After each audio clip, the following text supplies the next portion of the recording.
ایک صحابی آئے، یا رسول اللہ میرا پڑوسی ہے، اس کی کھجور ایسے ٹیڑھی ہو کر میرے گھر میں چند اس کی شاخیں ہیں، ان پہ پھل لگتا ہے، وہ ٹوٹ کے گرتا ہے، میرے بچے اٹھا لیتے ہیں، ہم غریب ہیں، وہ بھاگا بھاگا آتا ان کے منہ سے کھجور نکال لیتا ہے، اس کو کہیں کہ بچوں پر اتنی زیادتی نہ کرے۔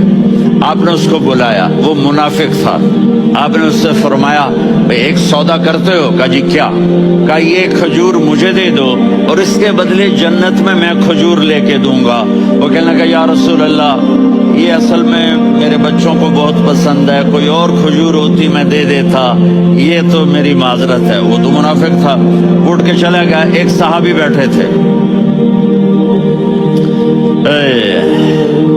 وہ کہنے لگے یا رسول اللہ اگر میں وہ کھجور لے کے دے دوں تو مجھے جنت میں لے دیں گے؟ ان کا نام ہے ابو الدحداح۔ آپ نے کہا ہاں تو مجھے لے کے دے دے میں تمہیں لے دوں گا۔ وہ اس کے پیچھے چلے گئے، اے بھائی کتنے میں بیچو گے؟ میں نے کہا جا جا، میں نے اللہ کے نبی کو نہیں دی، تمہیں کیسے دے دوں؟ کہا اچھا بھائی منہ سے بول، منہ سے بول، کتنے لینے ہیں؟ تو اس نے جان چھڑانے کے لیے کہا کہ اپنا سارا باغ مجھے دے دے، کھجور لے لے۔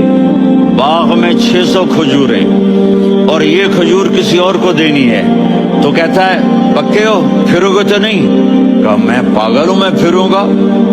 مجھے 600 کھجوروں کا باغ مل رہا ہے۔ انہوں نے کہا ڈن، کھجور میری، باغ تیرا۔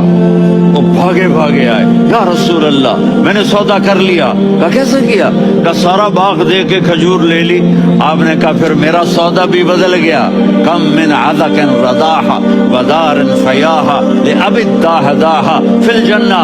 میرے ساتھی میں اپنی آنکھوں سے دیکھ رہا ہوں کہ اللہ نے تیرے لیے جنت میں ایک گھر نہیں محل بنا دیے، سینکڑوں، اور ایک باغ نہیں ہزاروں باغ تیرے لیے تیار کر دیے۔